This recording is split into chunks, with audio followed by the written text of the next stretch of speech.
Let's talk about Shoaib Akhtar. Is he playing?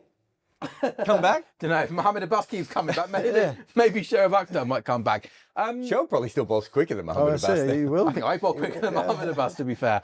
What was he like to play against? He was terrifying. He was terrifying. Is he the fastest you faced? He was fast. Is he not the fastest Yeah, in the but, game? yeah, but he might not have faced him at full. Sure. He was, I mean, Brett wasn't pleasant. He wasn't slow, was he? Pleasant. No, but Wazim Akram They're a wasn't bit more The problem with it, the thing with Brett was, you never lost it. Yeah. Alan Donald, you never lost it.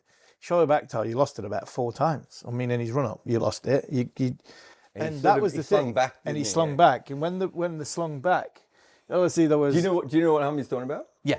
So it's about presenting the ball. So you can face a really fast bowler if you can see lose his the ball. action was super unique, wasn't it? No, you wouldn't lose the ball. But you don't want to lose the ball. If there's a second you can't see it, it just feels like everything's sped up. Yeah, it's like if you get a beamer, your eyes are trained for the ball to bounce, and if the ball comes full, you get a bit of a shock and a bit of a fright.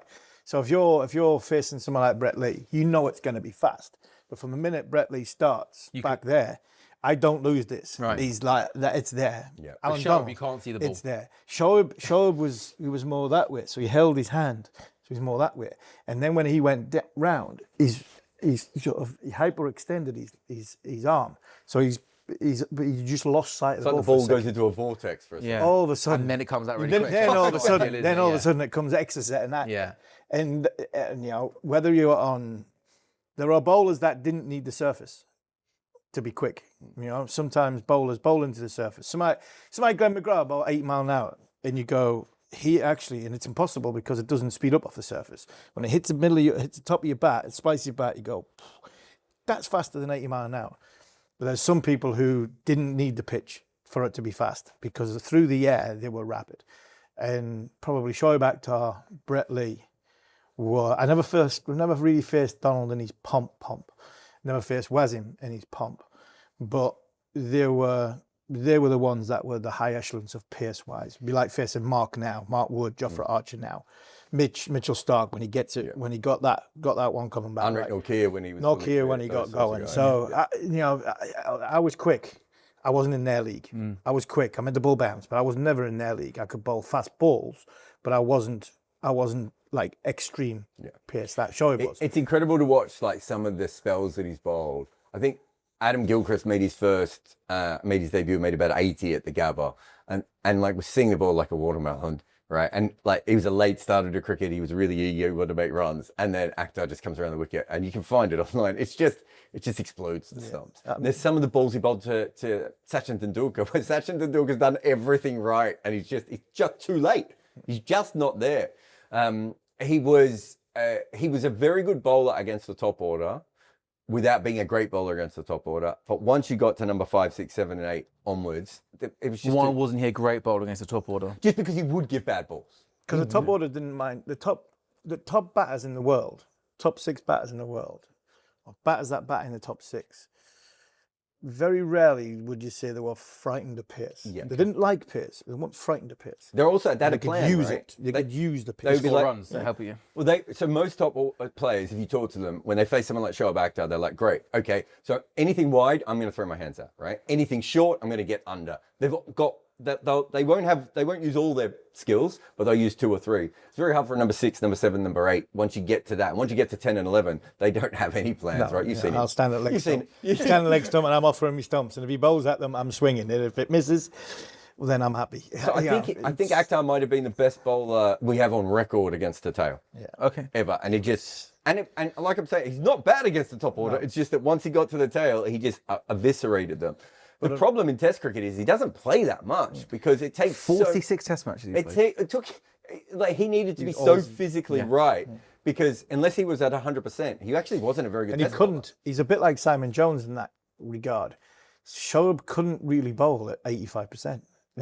At all. It was 100 mile an hour or it was nothing. I'm not going to play. And it was a bit like Mark Wood. Yeah. It was 100 mile an hour or nothing. I had the fortune or misfortune of playing with Shoaib for Durham for a year and a bit. What year was that been? I think it's about 2003-4 time it was, and it was a challenging time.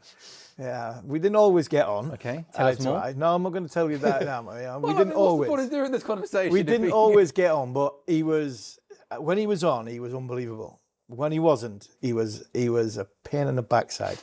But for that reason, he was great. He was great fun to play with, because you give him a ball like that, you look at that one there. This one? That one there, right? You look at that one and you'd think, right, I'm going to be good with this. Sure. Right, he was decent with this. Yeah. He was better with that. Really? I was useless with that. I had no way of making that do anything. He came into his own with that. And there was a few times in English cricket, he ended up with a ball like that, which we tried to get changed. And obviously, he was, like Jarrod said, from 6 down over, he just knocked teams over. But Shoaib had to be on. When he was on, he was brilliant. When he wasn't on, he had to be he on. would run in quicker than he bowled. Yeah. I'm not joking. Yeah. Because everything had to be working 100%. And if it wasn't, his rhythm would be off, and he had, all those sorts of things would be going on. And you'd be looking at him going, I'm not sure he's going to be able to take a single wicket today. Yeah. And then when he was on, there was no more exciting thing. But we had that at Durham. I mean, there was one game, he bowled a ball at Stephen Kirby. To this day, I will never forget the look on Neil. I think it was Neil Maunder, the face on the umpire. I think it was Neil Maunder. And we knew what was coming. I mean, Craig White was at non-striker's end. It was towards the end of the day, and Craig White batted beautifully, got 100. Me, Shoaib, Liam Plunkett, I think, was a bowling attack. Good attack that is. Yeah, it was a quick bowling attack. It was a quick bowling attack. And Shoaib was in one of these spells where it wasn't going for him. And Stephen Kirby came out at number 10 and batted brilliantly. Got him behind it. And I was at mid-off, and he comes, and I'll never forget Shoaib, he went, umpire around the wicket, and I was like, no. And the umpire looked at me, because I knew what was going to happen. So I was like, no. And he was like, no, round the wicket. So he comes around the wicket, and Philip Mustard, our wicketkeeper, was standing probably where the edge of the 30-yard circle would be. He was miles back. And this ball pitched about that far short of him. It went like that, flat. Really? Didn't bounce. Flat. To which Kirby bounced down, then bounced up. Craig White, I love Craig White here to tell a story. Bounces up. He's got one of them C&D helmets on, of which the helmet's now on the side. The grill is here, like going this way as opposed to going that way. And the gloves are off, the bat's in hand. Oh, then he starts swinging in the air. And to be fair, me and Craig White, and I just want to let him go. I was like, hit him, Curbs. Hit him. I'm not bothered, because I think you meant that. And do you really think he did? Of course, I thought he did anyway.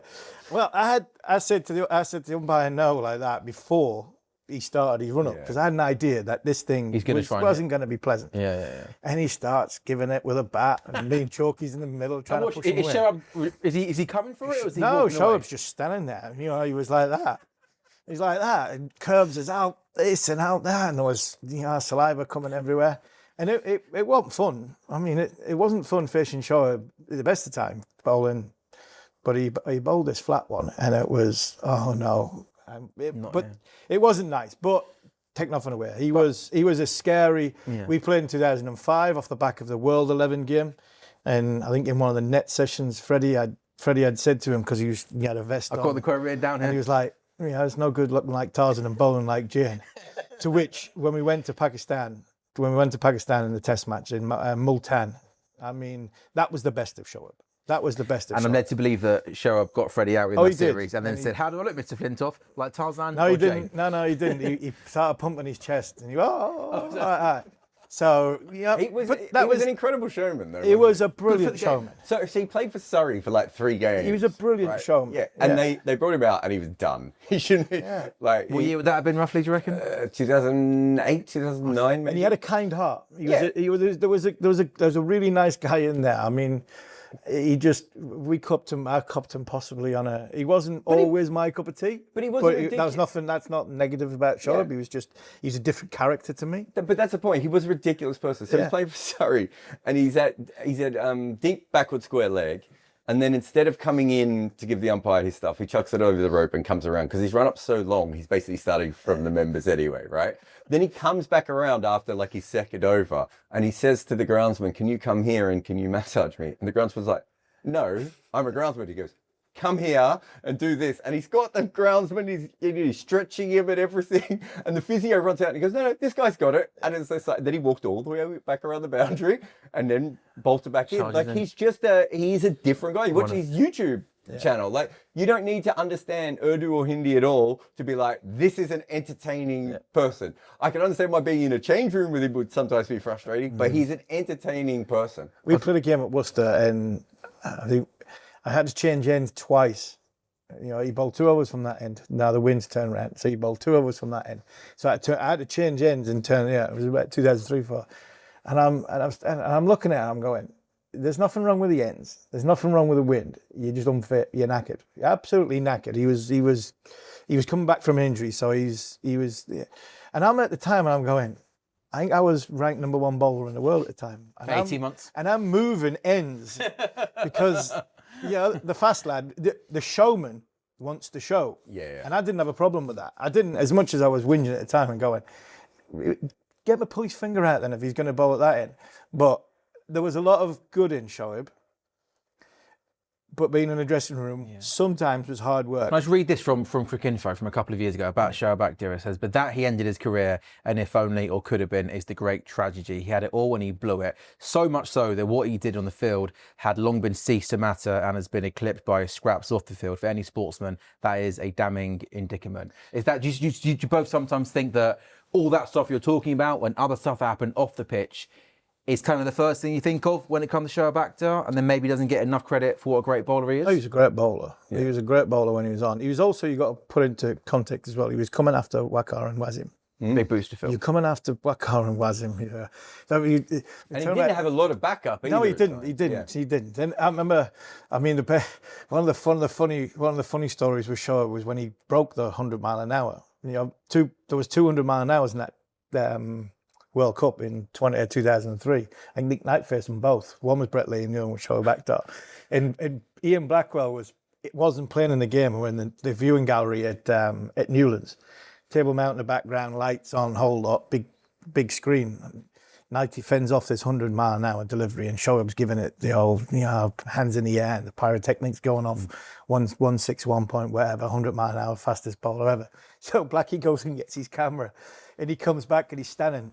Michael Vaughan sitting number 3, Nasser Hussain number 4 sitting in front of him, and Blackie's, go on, Shoaib, bowl it again, wants to take a picture of the thing, of which Nasser really took that very well. He took it really, really well. I think he said about 12 words, 11 of them I can't repeat on this. And it was, but that's what Shoaib did. He bowled this 100 mile an hour ball, and it wasn't a case of, what it looked like to the team or where it went. All he wanted to do was walk past and point to the screen. Players in that part of the world, there's a lot of more selfishness about it because they're put on a pedestal and the next one comes along very quickly. There was a good heart in Shoaib, but he was challenging to play with sometimes, I must admit.